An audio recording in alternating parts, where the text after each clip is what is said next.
नमस्कार।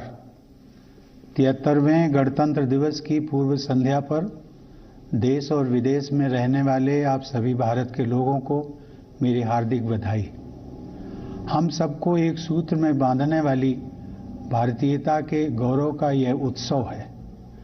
सन 1950 में आज ही के दिन हम सबकी इस गौरवशाली पहचान को औपचारिक स्वरूप प्राप्त हुआ था।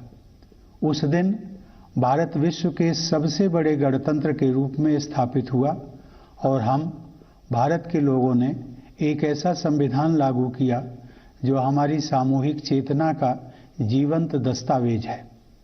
हमारे विविधतापूर्ण और सफल लोकतंत्र की सराहना पूरी दुनिया में की जाती है। हर साल गणतंत्र दिवस के दिन हम अपने गतिशील लोकतंत्र तथा राष्ट्रीय एकता की भावना का उत्सव मनाते हैं।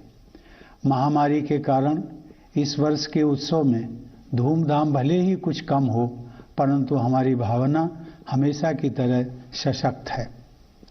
गणतंत्र दिवस का यह दिन उन महानायकों को याद करने का अवसर भी है जिन्होंने स्वराज के सपने को साकार करने के लिए अतुलनीय साहस का परिचय दिया तथा उसके लिए देशवासियों में संघर्ष करने का उत्साह जगाया। 2 दिन पहले 23 जनवरी को हम सभी देशवासियों ने जय हिंद का उद्घोष करने वाले नेताजी सुभाष चंद्र बोस की 125वीं जयंती पर उनका पूर्ण स्मरण किया है।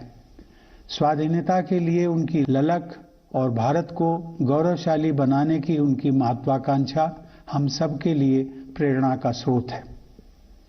हम अत्यंत सौभाग्यशाली हैं कि हमारे संविधान का निर्माण करने वाली सभा में उस दौर की सर्वश्रेष्ठ विभूतियों का प्रतिनिधित्व था।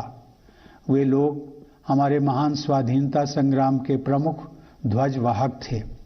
लंबे अंतराल के बाद भारत की राष्ट्रीय चेतना का पुनर्जागरण हो रहा था। इस प्रकार वे असाधारण महिलाएं और पुरुष एक नई जागृति के अग्रदूत की भूमिका निभा रहे थे। उन्होंने संविधान के प्रारूप के प्रत्येक अनुच्छेद, वाक्य और शब्द पर सामान्य जनमानस के हित में विस्तृत चर्चा की। वह विचार मंथन लगभग 3 वर्ष तक चला। अंततः डॉक्टर बाबा साहेब आम्बेडकर ने प्रारूप समिति के अध्यक्ष की हैसियत से संविधान को आधिकारिक स्वरूप प्रदान किया और वह हमारा आधारभूत ग्रंथ बन गया। यद्यपि हमारे संविधान का कलेवर विस्तृत है क्योंकि उसमें राज्य के कामकाज की व्यवस्था का भी विवरण है, लेकिन संविधान की संक्षिप्त प्रस्तावना में लोकतंत्र, न्याय, स्वतंत्रता, समानता और बंधुत्व के मार्गदर्शक सिद्धांत सारगर्भित रूप से उल्लिखित हैं। इन आदर्शों से उस ठोस आधारशिला का निर्माण हुआ है जिस पर हमारा भव्य गणतंत्र मजबूती से खड़ा है। इन्हीं जीवन मूल्यों में हमारी सामूहिक विरासत भी परिलक्षित होती है।